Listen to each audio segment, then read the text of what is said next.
What's up, everybody? Aloha, aloha. What is this? Wednesday, Hump Day Wednesday. Whew, it's been a while. Sorry, guys. Sorry about Monday. I couldn't get to the studio in time. Was working and just couldn't make it. But that's all right. We got high powered show tonight, folks.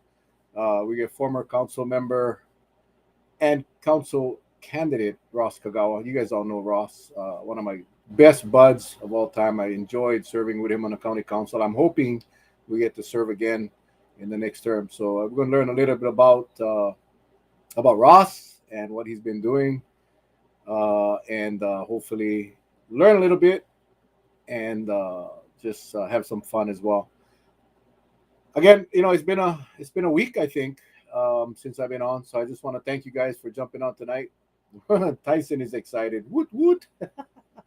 uh, Tyson and I got an inside bet going right now. Ross, I know Ross can hear us. We cannot hear him, but he can hear and see us. But and I'll tell you after the show, Ross, what the inside bet was. But looking forward to tonight. Just talking about what's going on, and our world is a crazy place, and tonight we're gonna focus on Kauai and again talk about some of the issues, talk about some of the things Ross and I did back in the day. I think we the two of us probably the most misunderstood council members in the history of this county. But we'll have some fun tonight for sure, guys. On Friday night, Feel Good Friday, we got Augie T. Augie T will be on to make us laugh. I hope he always does. Next Monday, we'll have Duke Iona, uh, gubernatorial candidate. We'll have him on to learn about him and what he plans to do for our state should he get elected. And then on Wednesday, we'll have another Oahu candidate, Kukana. I got to look at the name, Kukana Kama Toth. Like I said, we have put the call out to anyone who wants to come on our show, and they're welcome to come on and share. We COVID. We guys, you just gotta accept the fact that COVID is here. COVID is something that we got to learn to live with. And as Dr. Tim Brown always says, living with COVID doesn't mean we ignore it. The numbers came out today: 13 more deaths. This stuff is still around. A lot of people. Yes, Felicia. Felicia, yes, ma'am. We'll get you on. We will get you on. Felicia Cowden is on. Welcome. Oh, my dad is on. My dad is actually here on Kauai right now. We had a surprise party for my sister, and my dad came in. So I thought he was going to go to Kintaro's. I think their dinner is at 8 o'clock tonight. So he's always one of the loyal fans. So yeah, we want to inform and educate all the voters. We had a dismal voter turnout, like dismal, ugly. So I think if we can inform and educate voters, even non-voters, to get out and register and vote, we cannot continue to have the minority of the people make decisions and elect leaders for the majority. That has to stop. I cannot imagine they make it so easy. They make it so doggone easy to vote now, and yet so many people don't vote. So uh, it is what it is, right? So that's our job, our mission. I tell all the new candidates running, we got two campaigns we got to run. Number one, obviously, campaign to get elected. Number two, campaign to get people out to vote. My lord, gotta vote, gotta vote. So anyway, let's bring on Mr. Kagawa. There he is, Mr. Kagawa. Aloha. Local style in his garage. The beautiful blue sky behind. It's dark and gloomy over here in Wailua, but it's looks like it's nice and blue and blue. How you doing, my friend? Good, man. You can hear the parakeets behind me. So it's a normal day. Those invasive things are doing a lot of damage, and it's another one of the things that I think the next council can look at trying to solve. Yeah, it's so funny. When we have our guests from Hilo, the Koki frogs, man, they just overpower the discussion, man. It's incredible, and those parakeets is nuts. Yeah, this is one of the invasive species that affect so many of our farmers, and we'll talk a little bit about that going on. But I know it's a little early. We typically, our guests. We call them the villagers, but they typically come on about 7. So let's just spend the next few minutes, Ross, introducing yourself, a little bit about yourself. I think a lot of people know you or remember you uh, from athletics, playing college ball. But who is Ross Kagawa, man? Give us a quick introduction and biography of Ross Kagawa. Yeah, I mean, just just a regular guy, local boy, fourth generation, born and raised in Kauai. Um, I my dad way back, he was a county engineer for like 12 years, um, or deputy county engineer for like 12 years or so, and that gave me some insight as to how we wanna make our county government work. And I saw a lot of dedication from him during his time. A lot of the neighborhood centers were put up during his time, um, and yeah, so I think that he was like my best friend growing up.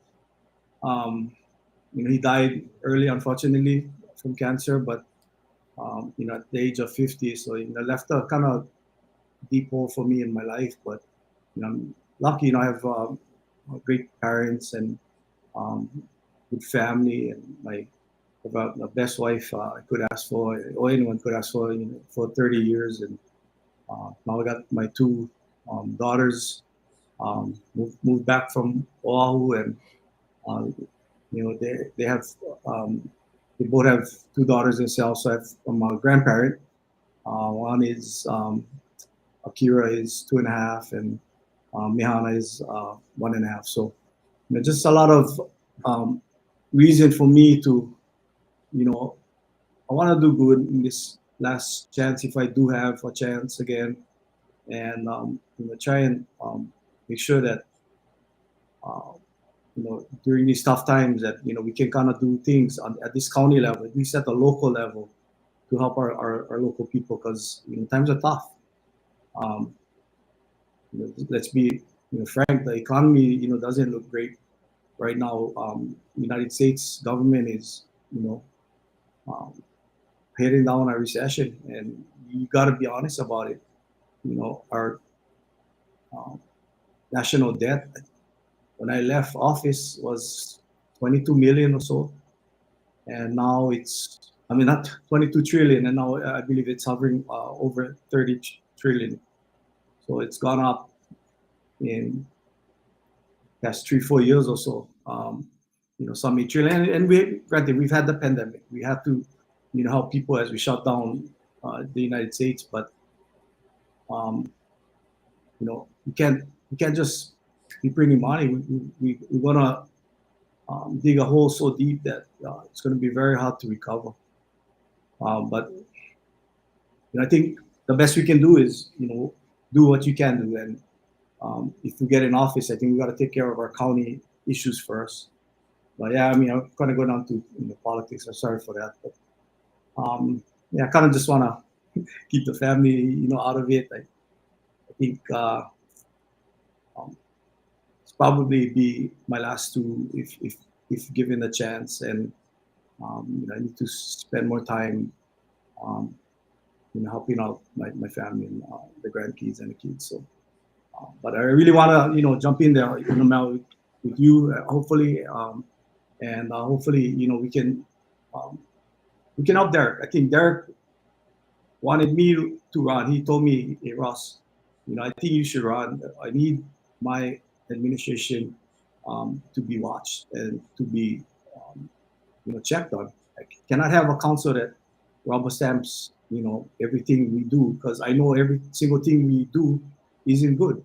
There are some things that need improvement, and when Mayor Kawakami told me that statement, it kind of convinced me that you know um, that I should do it again. And thanks to you, Mel. If you said no, I probably wouldn't have jumped in as well.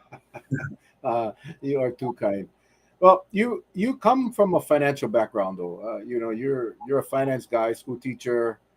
Of course, athlete, and you're well rounded. But one of the things I enjoyed with while I was working with you was your ability to really analyze the budget and dissect the numbers. And I think it's important to have a real diverse council with with all the different facets and expertise, and yeah, and I hope we get that opportunity to serve again. You talked about the grandkids now. It's something I'm hoping for. I don't have yet, and I'm telling my kids hurry up. But how has that changed? I mean, now you get to, I've met your two grandchildren. They're beautiful kids, and they're babies. And my kids have left because they cannot find opportunity here. Uh, and I know you mentioned a little bit about it, but does that give you more of a motivation to start looking or get back involved? And you served 8 years. You reached your term limit, and then you set out now for 2 years. I've been out for almost 4 years. But this little break, it gives you a different perspective when you look from the outside in. But does the fact that you now have grandchildren have that has that changed you at all? Has that changed your mindset on how to represent the people of Kauai? Yeah, I mean, they've definitely provided, I mean, it's hard to explain, but how much love you have, for your kids and your grandkids as you see your family growing, um, and just to know that uh, I have a chance with my grandkids to be a lot better father than I should have been with my kids. So it gives you a second chance, and it's life, right? I mean, we gotta learn whether it's work or anything else we do.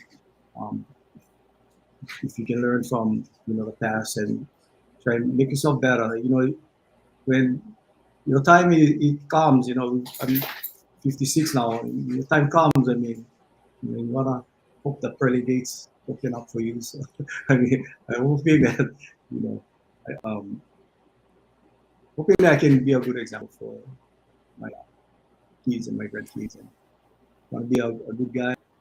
And as far as serving the people of Kauai, I think looking back, there was a lot of hot topics, but a lot of times where I could have been better, and maybe letting the best of my faults get to me. I think you know looking back now, I hope I can be a lot better.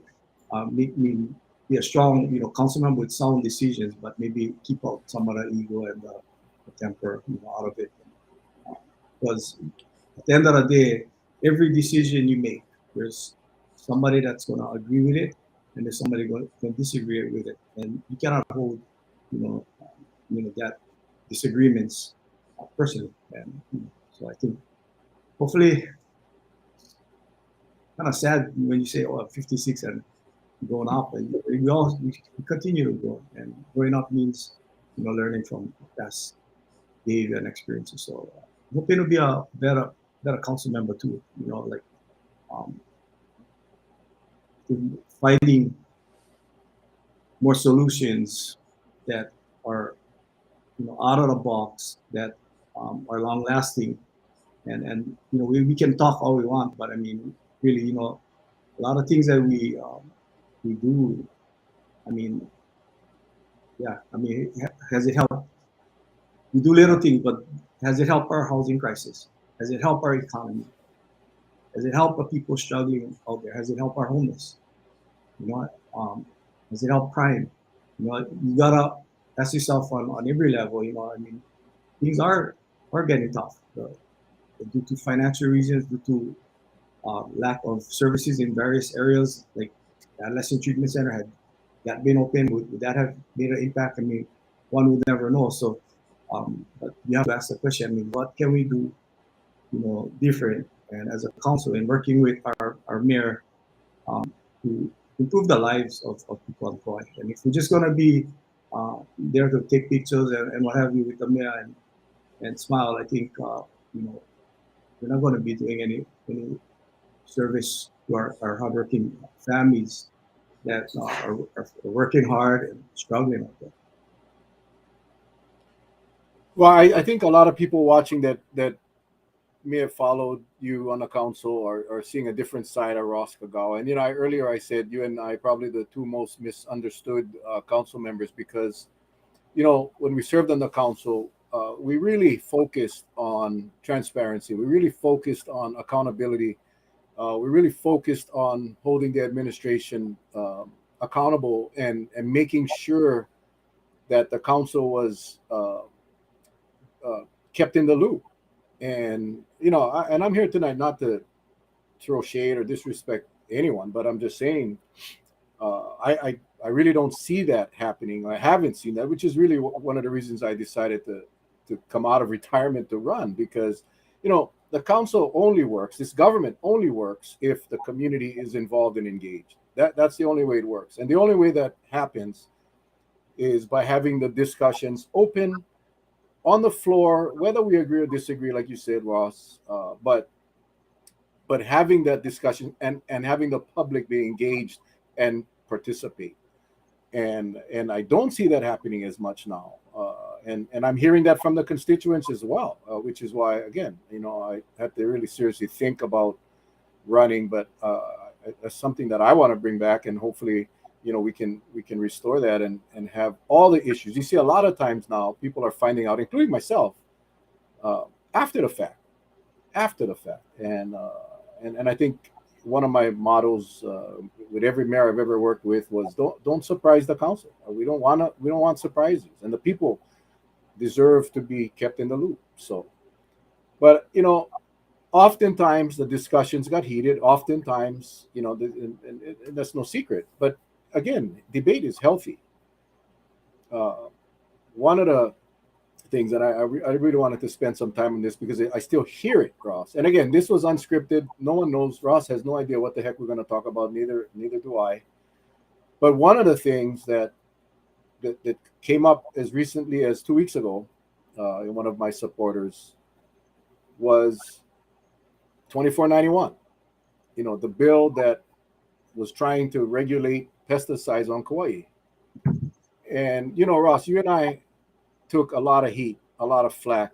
I remember the night we took the vote, and I went out to my truck. I had people by my truck calling me baby killer, but what the public doesn't, or I shouldn't say the public because a lot of them do, but the the the proponents of 2491, which really was an illegal bill, right, Ross? It was a bill that was trying to get the county to regulate pesticide use in our county, which is illegal. I mean, that's a state function. There's a preemption in the state law that prohibits the county from regulating agriculture and pesticide use. And what the public doesn't know, and what the media didn't print, which they knew about because we told them, Ross, was you and I went to see the governor. We were able to get an appointment with the governor. I'll never forget that, Ross. He was still new. I think it was your first term. Hey, Senate President Kochi is on. I hope you're feeling better, my friend, recovering from hip surgery.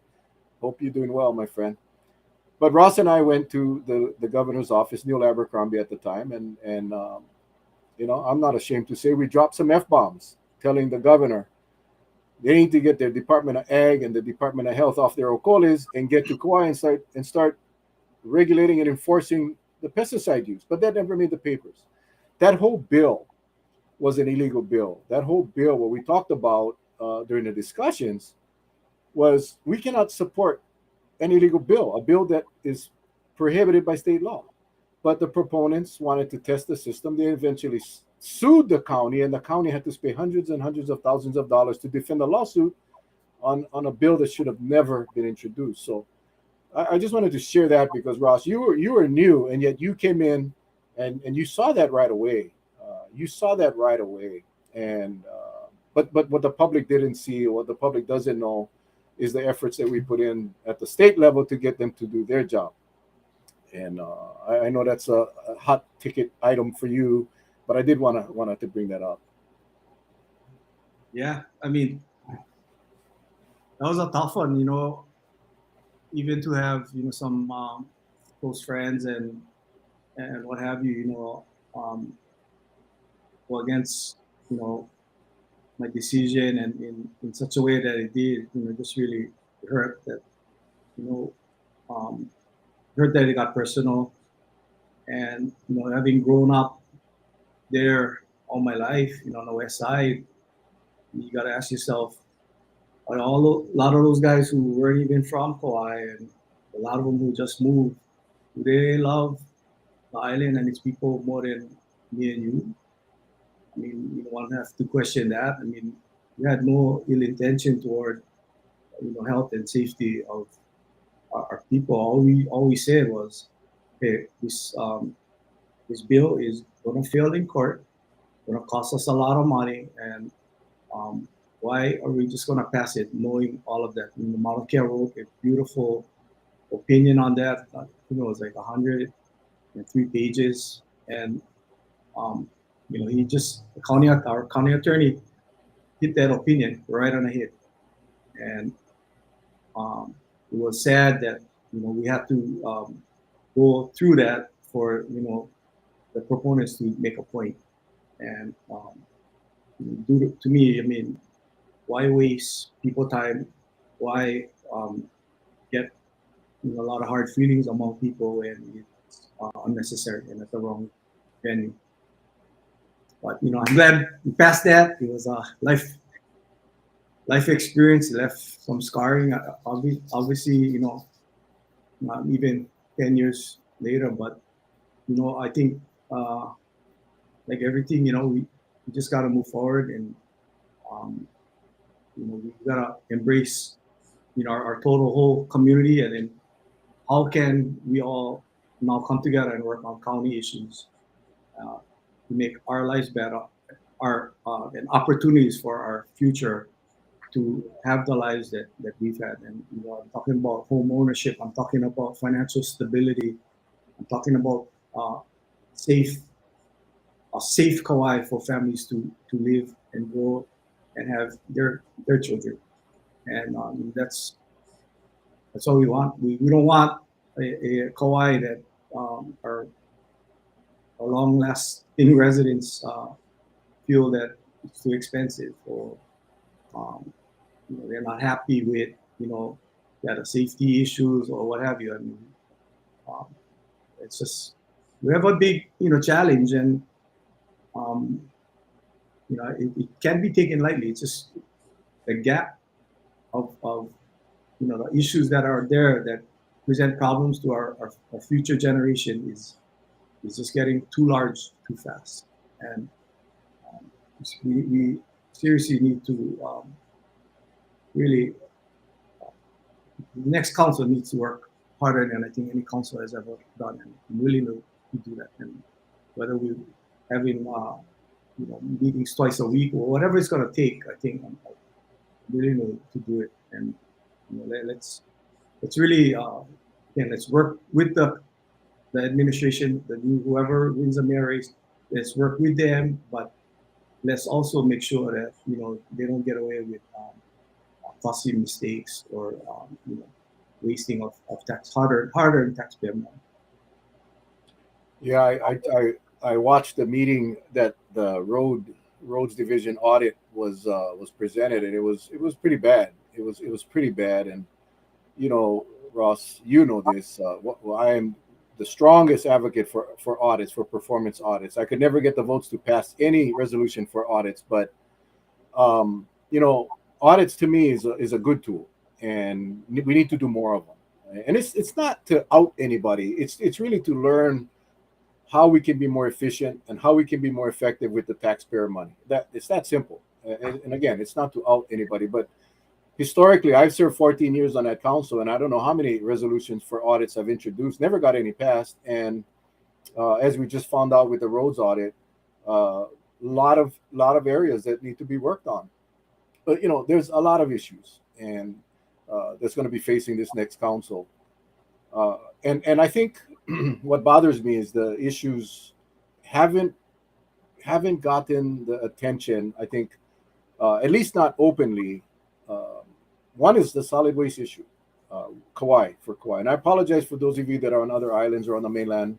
We're going to be discussing Kauai tonight, but the solid waste issue, Ross. You and I both know we have tried for years to get the administration administrations to do uh, to move, and it's never moved. We're back to square one, and I think I've seen one, possibly two discussions on a council floor over the last few years, but no updates. I think when we were there, the administration was constantly coming up and sharing progress or lack of progress. But I think that's what the council's job is.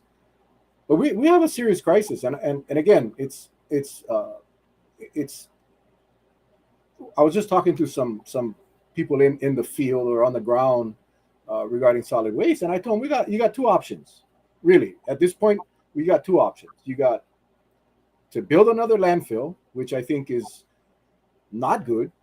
I mean, you cannot continue to build landfills. We're on an island with limited, finite space, or you could incinerate or use technologies, the newer technologies of waste to energy. And I know that for some, that's a taboo word. I disagree. I think waste to energy is a viable option. I think it's our only option right now because you can get that up sooner than you can a new landfill, and it gets and that technology will service or sustain this island forever. We don't have to worry about another landfill. And I know this is going to be very unpopular, but we cannot recycle and reuse our way out of this mess that we have created. Yes, we need a great recycling program. I believe we need curbside recycling. I believe we need to make it as convenient as possible. But we're still going to have trash, 250, 300 tons a day. I mean, Ross, we like I said, we've beat this drum so many times, and yet today we're nowhere closer to a solution than we were 10 years ago. Yeah, I mean, it's tough cookie to swallow, but I think we have to, again, in order for uh, some type of change and some type of improvement, we're gonna have to do something drastically different than we are doing. And whether it be waste to energy or waste to some type of material that we've heard about, pellets that can be used for road underlaying. Maybe some of those pellets we can use for covering the daily trash, that the daily landfill trash that goes in. We use so much topsoil and we buy so much, I mean, cubic tons per day uh, of topsoil, good topsoil now from the west side, that can be used to grow plants and vegetables to eat, and we're using that for the landfill. And it's been used, that practice has been gone on for years. And what do we do? Do we continue building landfills and not doing anything different, or do we finally take that step and say, hey, for our future, for our Kiki, let's do something out of the box that is gonna change the way things are, because the way things are right now, I don't see it as sustainable. And 10 years from now, that landfill is gonna get full, and we're gonna still be asking us the same question. And by that time, I don't know if I'll be alive, right? But it's just that frustration point, yeah, that we've been talking about from way back. And I think Bernard, when he was mayor, and you can't say, yeah, Bernard, council member Kagawa, because he's not a specialist engineer in solid waste. He relies on his team, and then they rely on the consultants. But during that time, I think I came in office, and I think they said we had 10 years left or something in 2022. It's Yeah. 2022. That means this one is full, which is not, because we've already had multiple vertical, horizontal extensions upon that landfill. So I think if you really listen to what was said back 10 years ago, that landfill is done already. So it's beyond what was supposed to have been, and it's just, again, I see Mount Trash in Kikaha, that reference. And I mean, that's what it is. When I used to surf back, in the 80s, I mean, from Target Range, you could barely see it. I mean, now you cannot help but see it. So I mean, it's really we built a mountain of trash right along a beautiful beach and coastline. Um, and what do we do? We want to build more.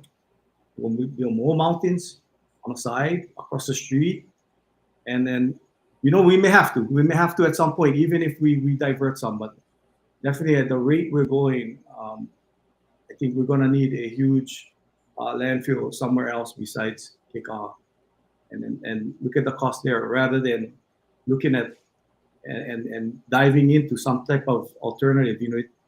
They say the technology is old. Well, if it's got permits and it's been running in Tennessee for many years, 20, 30 years, then uh, is it because EPA is allowing something illegal, or is it still, legal to open one like that? I think those type of questions need to be asked.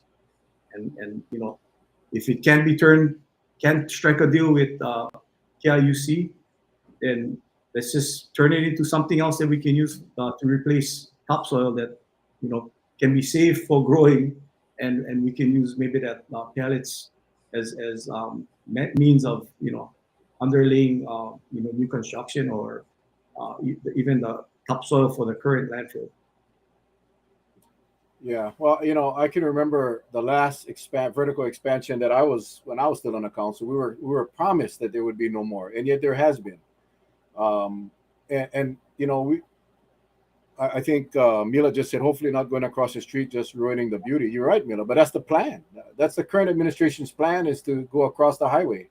I mean, I will not support that. I can tell you right now. I think we got to start looking. If you're looking at the technology 30 years ago, yes, it's an old technology, but 30 years ago is a long time ago.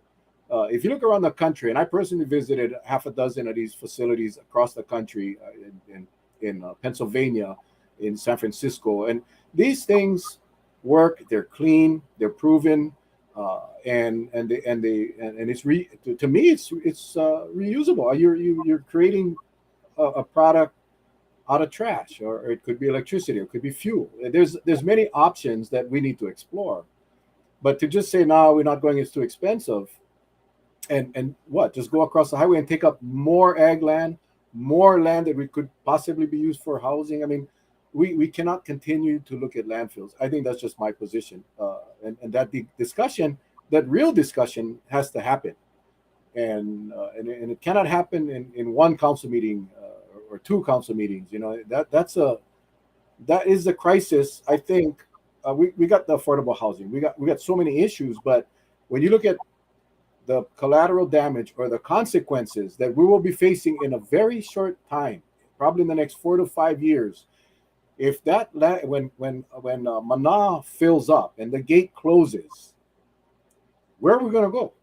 Then the county is going to have to apply for emergency permits for emergency landfills, like we did after Hurricane Iniki. No, we better start moving and getting this thing done, because it's going to be a very costly crisis. And you, Ross, of all people, know how solid waste, how the state and the feds have come after the county because of the way we handled our transfer stations over the years. You know this, and the fines that we had to pay. And again, it all comes back to accountability, and making sure that the administration is moving in the right direction. Um, Tourism. I just watched the planning commission meeting yesterday. Coco Palms is up again, for they want to build a hotel, 350 rooms. The guy said at the planning commission, they're going to demolish what's there and start all over. Uh, Tourism on Kauai, and I don't know how you feel about this, Ross, but don't you think we're kind of over tourismed already? What's your take on how we're managing tourism here, really in our state, but more so on Kauai?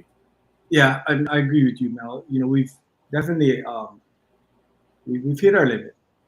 If you go, take your family to anywhere, Anini, Koipu Beach, on the weekends, even during the weekdays, Late Gate. I mean, so much more, tourists occupying, those are parks that we have. There are popular parks for our local residents and Kiki, and um, yeah, I think we need a we need to stop at this amount. I think it's sufficient for what we have, but definitely no more. And it's hard to say that and not feel for businesses that are starting, food truck businesses that want to have more customers and more revenue now with their prices all going up. But if you look at quality of life, for our residents, and our residents now, compared to the 80s when I was in high school, it has doubled. Went from like 40,000 to now what, 75,000.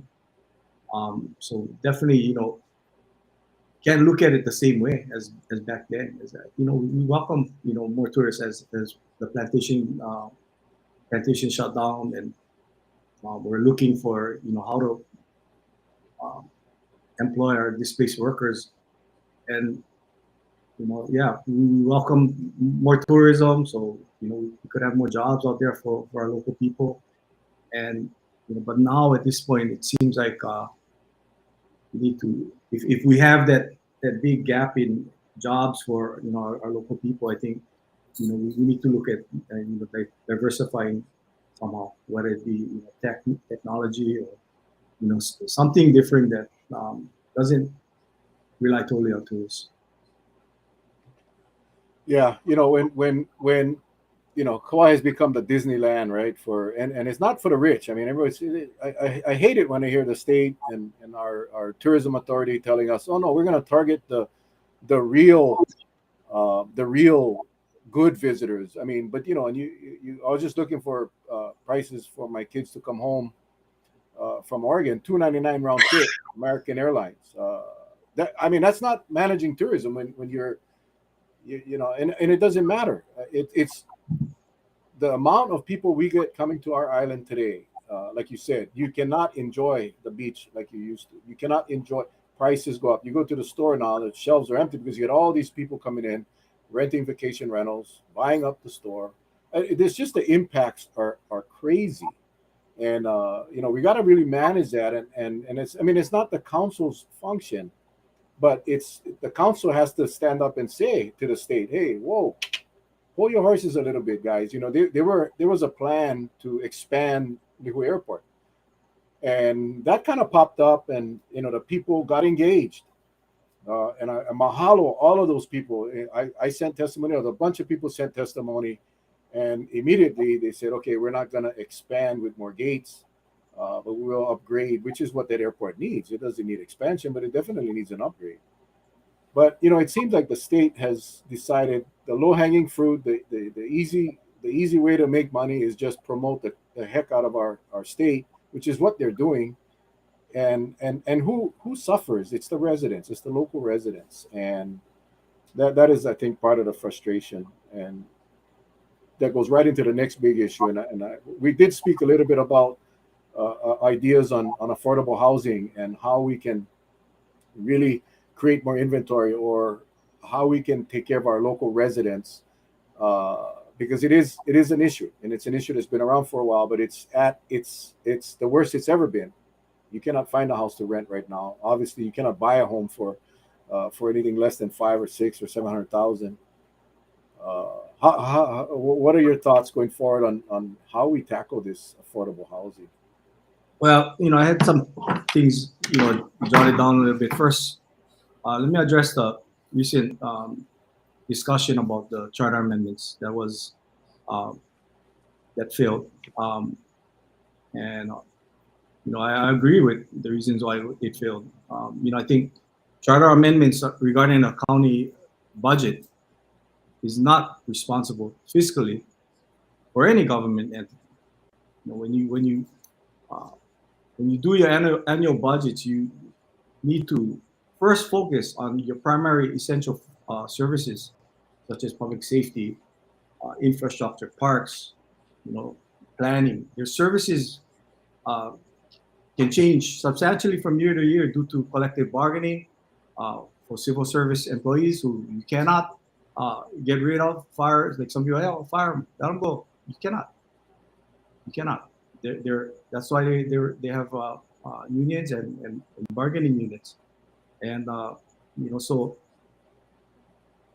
when you restrict your budget and if you have changes to your essential services, then what does that mean? You have a gap that you're gonna have to increase taxes, or you're gonna have to cut those essential services. So that is why you do not put those type of charter amendments on a ballot. And that is not to the fault of the taxpayers.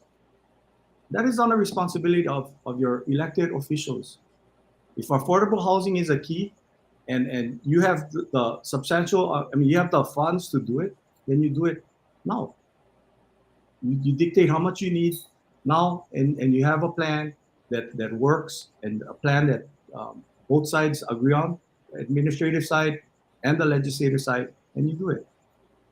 But you do not restrict the budget with a charter amendment, because you cannot expect the taxpayers to put in the time to know what's in a budget. They got other things to do in their lives. They got their families to raise. They got their jobs, to work at. They got their bills to pay. If they ran for council got in, of course, that would be their job to analyze the budget, see what's needed, see what is lacking in a community. And then at that point, you say whether you're going to raise tax or you do whatever cuts you can to other projects that maybe you feel are not as important. But that's the process. And so I applaud Council Member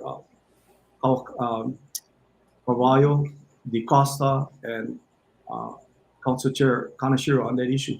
And it is not because I'm friends with them and not friends. It has nothing to do with that. It has to do with what is responsible, government, functions, and putting the budget items to taxpayers is not a function, and it does not work. And getting to affordable housing, I think we gotta again go out of the box. Our current methods right now, like say you have $4 million, okay, for affordable housing. Our current method is that we'll subsidize whoever's on the list. So we have what they said, 9,000 on the list, and with $4 million, if you say we're going to subsidize each of those affordable applicants, half $250,000 there. Say they'll pay it out a quarter. If you say maybe you'll build out $500,000 affordable unit, you're only going to help 16 people with your $4 million. 16 families when there's 9,000 on the list.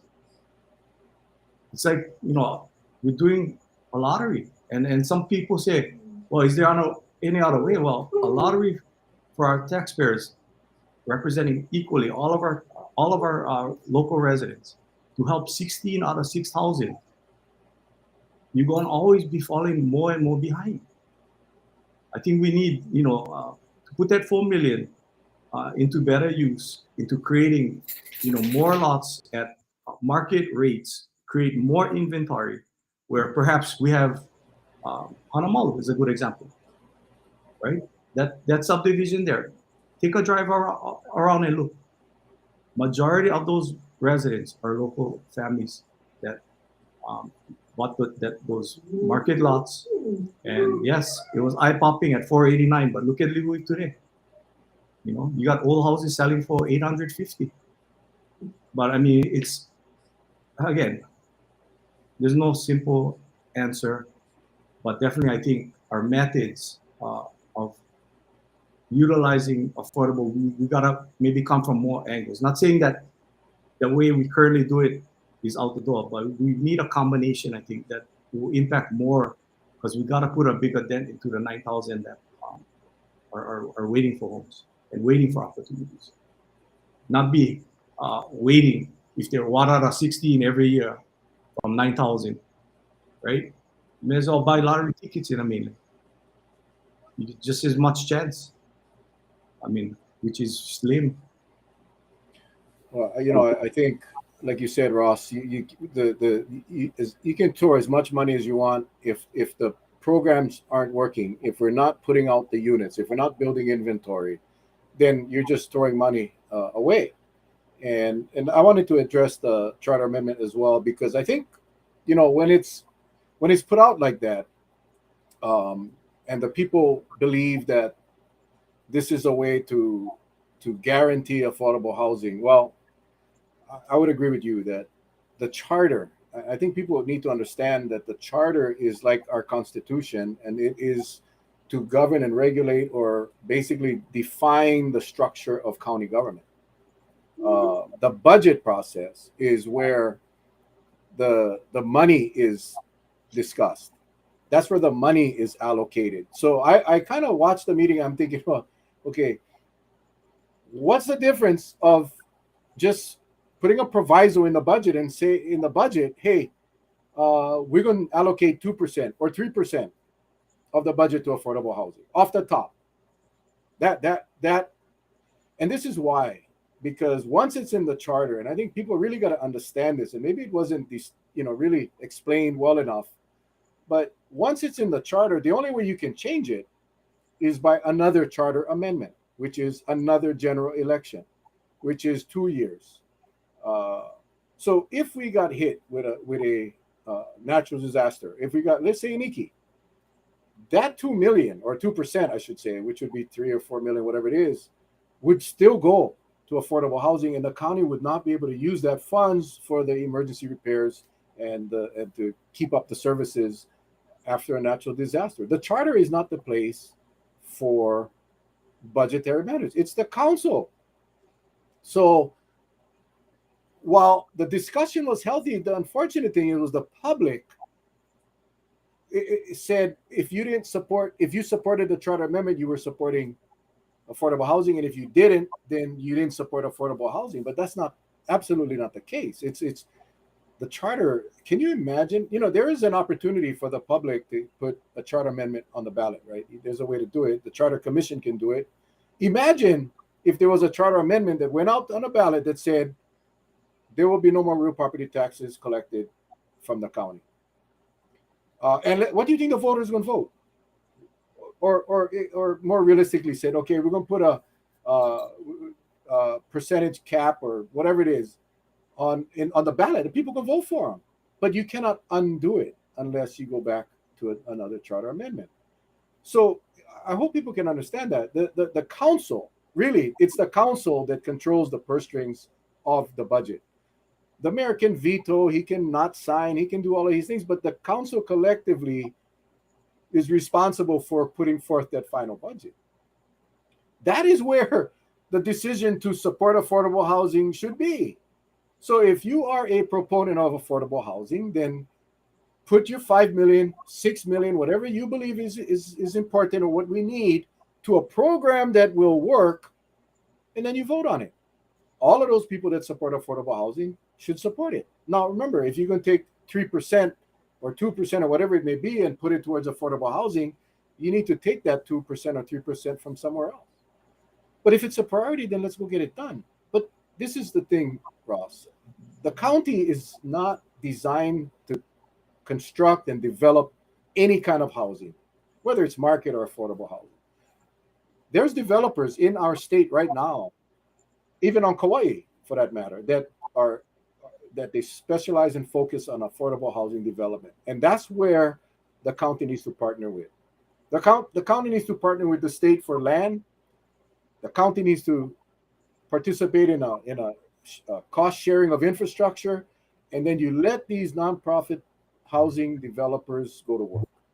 That's how you solve the problem. But to continue to go out and wait for developers to propose development so we can get a 10 or 20% rate of affordable housing, that's not the right way. And we've been talking about this for a long time. But let the Stanford Cars, I think it's Avalon in Honolulu, these guys, that's what they do, and they do it well, and they're very familiar with the financing and the tax credit. So, yeah, I think I just wanted to comment on that point. The other real quick, I just wanted to hit on Wally's question about Timbers building a new hotel. the problem with cocoa palms and what makes it different from timbers is that cocoa palms permits have expired. Um, Cocoa palms, our zoning, permitting, all of those permits, shoreline setbacks, everything expires after 2 years. And that is why I think the debate is that Cocoa Palm wants to come in utilizing old permits to construct the building. And I think the that's the problem. And I think Cocoa Palms needs to go through the permit process all over again, all have the new EIS, have the new traffic studies. Everything needs to be redone, including the community engagement. And that is what needs to happen, in my opinion. So I just wanted to clarify that for Wally, our good buddy over there. So, uh, taxing. There's proposals or talk about taxing. We have a lot of, what COVID did. We had a lot of people working remote. People were coming here because they were able to work remote. They figured, let's go to Hawaii, and they ended up buying property, and then they go back home, and their homes sit here empty. What are your thoughts about a vacant house tax? Where if you're not from here, if you're a off island, out of state owner, and you just want to keep your little mansion here, so when you make your 2 or 3 trips a year, other than that, it stays vacant. Is that something that you think might work, where we would tax them at a higher rate if their homes are vacant? I guess if I saw the numbers, I would be able to make a better decision on that and see um, at least kind of the names. Like, is that local families that you know um, owned by multiple family members that can't at this time buy each other out, or but if we can see that a large percentage are you know rich mainland owners, and certainly easier for me to make a decision. But I need to kind of see the numbers on that. But, I have some thoughts about the housing, and I think I saw a question: if we build more housing units, then we'll increase the population. And I think for me, what I'm looking at is again that Hanamalu project, where you have 95% or more local residents. They already live here. They're already living with their parents. They're already renting or something. So how does that increase our population? So I think that is where I'm coming from, and to say, well, we're not going to build anything, then again, um, all the affordable housing cries we're hearing, and those that we're seeing for ourselves with our own children and our own friends and families that have children, you know what does that mean for them? They got to wait for a price war with a home that does go on sale, and then because of the supply and demand, you don't have enough supply. Who's going to win out in bidding for those homes?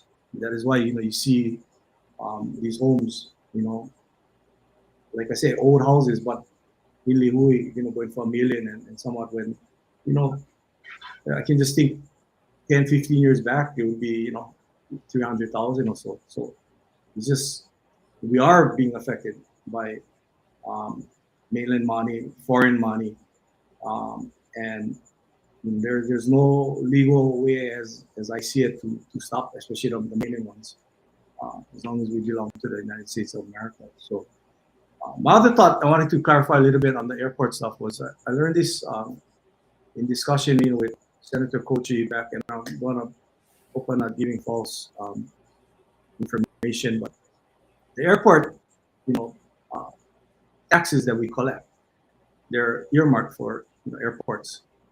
And for Kauai, I guess what's happened is the legislature has the share of Kauai monies. The airports division or State Department of Transportation, they come up with their plan on how to spend it. Now, um, if we don't spend it here on Kauai, then it becomes available for other islands. So you want to be careful when you deny the monies for Kauai airport improvements, because it's going to go to Maui or whatever area that's aggressively seeking a project that they don't have enough money to fund. Um, and what I will say is that also, in talking to some of the crash fire guys at Lihui airports, they say there's a safety issue with our lack of gates. You have planes, I guess, sitting, waiting to get passengers off, and it just creates a lot of havoc there. So just with the planes we have now, there is a lack of gates and what have you. So it's not only intended for expansion. Again, uh, just wanted to be fair to our legislative team. They're not the experts in saying what is the best fit for Hawaii as far as tourism and expanding our airport and what problems they create. What they're trying to do is they're trying to support the earmarked funds for Kauai Airport to go to Kauai rather than go to Oahu and other islands. Yeah, and I see it, and I agree. I mean, you never want to give money back, but the fact that we get more planes than gates is not our county residents' problem. That is because the state and the feds decided that they were going to allow these additional direct flights from the mainland to come to Kauai again with no county engagement or opportunity or input. So we are in a pickle. We created the problem, and now they want to fix the problem, but the problem is going to create a bigger problem, because I can promise you, Ross, and you know how the government works. Let's say we build enough gates for the planes that are waiting for a gate. Well, those planes will use the gates, and then the feds will approve more routes coming into Kauai, and those planes will be sitting in line waiting to find the gate. Again, I think, and this is where I'm frustrated with the state is and the feds, is that when they discuss these airline routes, like any other business entity that you're going to impact the island, they should be required to do an impact statement, environmental impact statement. Is our infrastructure, our county public infrastructure, highways, parks, toilets, is it sufficient to bring in another 3,000 passengers a day? The answer is no. It's clear. It's obviously no. But see, they don't look at that, right? They look at the money that'll be generated by landing fees and all of that crap. And then it's very enticing. Let's put more planes on the island so we can generate more revenue, and then we'll just use that revenue to expand so we can bring in more planes. So it's a double-edged sword. It's a double-edged sword.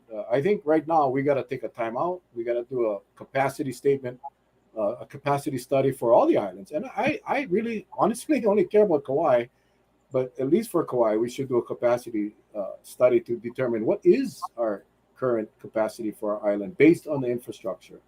We are definitely over capacity. But the state, the feds, they just want to bring more in, and it's frustrating. It's really, really frustrating. I think the most eye-opening thing is when you're holding signs and you see how much the cars you're waving at is tourists. they wave though. They wave and they toot horn.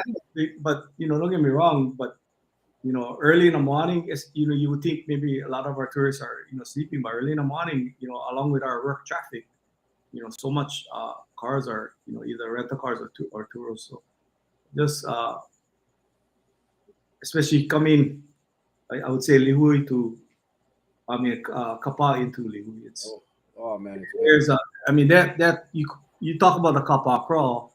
The crawl is partly based on larger population and very little improvements from the 80s, but then now you add all of that growth in tourist vehicles, and there you have it. And I think we've seen plans where they've tried to have shuttles and buses, and I think the nature of Kauai is that they want to kind of be free to go where they want to go, when they want to go, and unfortunately, we're not like a Honolulu where maybe you could satisfy these guys in certain areas, but it's tough. It's tough. It's not easy, and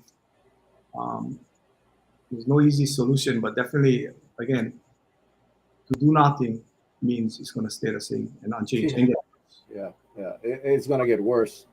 The other thing too, I wanted to, you talked about the Hanamalo project, how the vast majority are local residents. I think people got to understand that right now, currently, and I know Wally brought it up in the comments, is the multi generational households, the families that have two, three, four families living in one house, 18, 20, 22 people that if we provide these, we call them the houseless, they're working, they're productive, but they can't afford $1 million home. And I think that's where the county's got to start to focus on the residents, the houseless, and to a certain extent the homeless. Obviously, a lot of the homeless don't have the means, but we also got to think about them as well. And what are we doing? Out of sight, out of mind. Right outside the round building, as you head towards Kukui Grove, there's a compound over there. People living right wide open, and what? No, again, out of sight, behind the airport, behind the runway.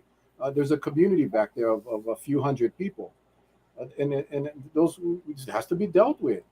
But as far as the houseless, we gotta we gotta get these people in a position where they can afford to have their place. It doesn't have to be 2,000, 3,000 square foot home. The focus has to be on the local residents, the houseless people that are living with family members, and um, because we don't want our kids to have to move away, and that's what's happening. That's what's happening, and that's a sad thing when we see that. So Morena says 4 generations, 16 people living in one house. 16 people.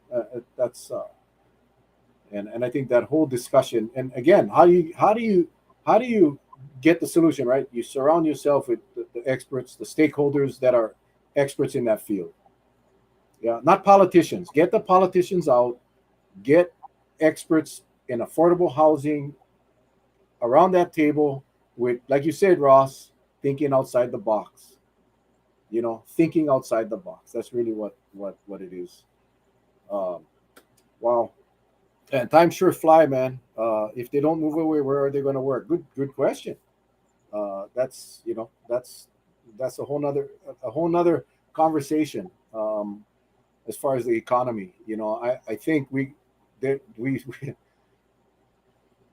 everybody talks about diversifying economy. I mean, I've seen many efforts with high tech, with ag. I mean, I think the state really has to start seriously and genuinely helping farmers and allowing farmers to farm and make a profit.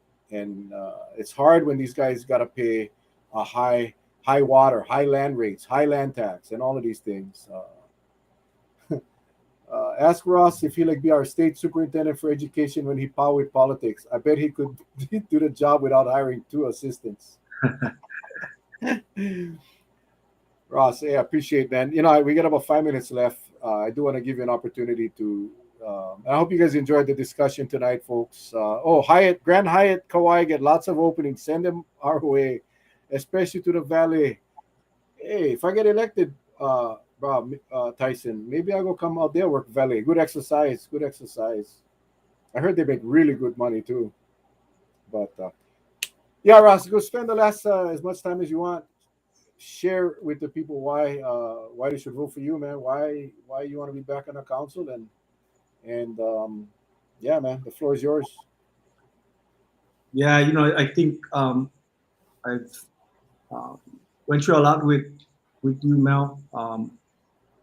2012, we started off on the majority, and we turned into the minority, pretty quickly with 2491 and other things happening. And the following election, we uh, I think a lot of the local voters, they saw the change that we were seeking in our county council, and we flipped that majority into a 5-2 majority in one election, and that was with a lot of hot topics, talking about no fireplace, no barking dogs. I'm not saying that those are not legitimate concerns, but I think part of what you and I did was we always looked at trying to not pound a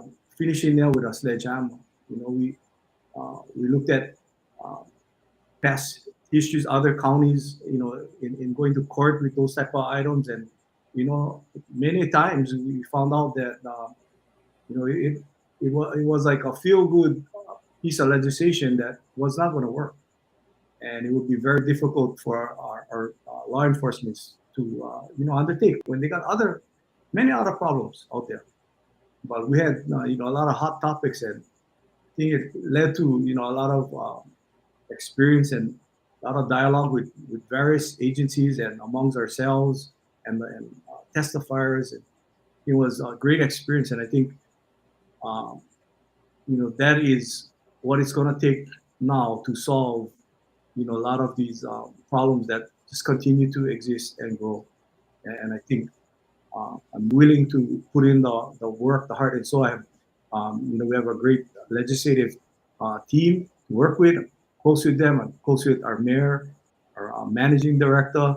If Mr. Poai is successful, I'm very good friends with him for a long time. So, whoever is our mayor, I'm confident that I'll be able to work with them. And the best thing is when you get both sides to compromise and agree and get it done. But sometimes when there's strong feeling that you have the public sentiment on the end of the council, then don't be afraid to fight the mayor on issues. And I'm willing to do that as well. I'm great friends with him, but when it comes to taking this council job, we got to put the people in front of in the forefront of our thoughts and our actions. And I'm talking about middle class and the poor that are struggling here on Kauai that deserve to have legislators fighting to improve their lives and their families. And I'm willing again to do that. I'm humbled for your past support, all of you out there that are listening, and to your families.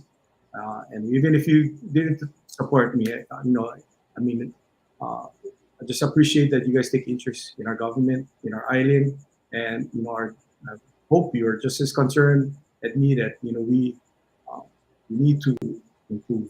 We need to improve government that works for our people, and there's always need for improvement, especially in these times. People are struggling out there financially. Um, Look at the federal government. I mean, how much of your tax, of your working paycheck they take on the Social Security, to your income tax, and then look at the state. Everything you buy at the store, GET, uh, take income tax off you. In the end, I mean, for the county, we charge property taxes, but it's a small portion, very small portion of all the taxes and that you pay to the federal and state government. So it's going to take collaboration to solve big problems. It's going to take collaboration between all three because they have the money or the moolah. It's and I think if you have the right idea, if you have you know um, check all your boxes, and I think it can be done. We can make big change, but there's got to be the effort and the dialogue, the discussion, the disagreements. It's got to happen. Cannot have rubber stamp council just uh, letting things go like it is. And I think certainly willing to be a voice for the people, and hopefully I'll improve as far as some of my pitfalls during my previous 8 years, and try to be a better guy. So I can improve. I'm willing to try and improve on my past.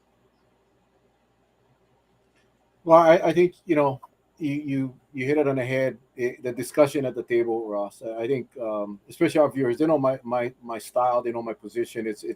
That's where it needs to happen, and the community has to be engaged. And I think you can attest to the fact that we're on a council. Any council member that had an issue that involved their constituent, was a concern of their constituents, that issue would make it to the floor immediately, and the discussion would happen. And I can be honest, that's not happening right now, and that needs to happen. I think, like you said, the debate is healthy. That's how this whole system is designed.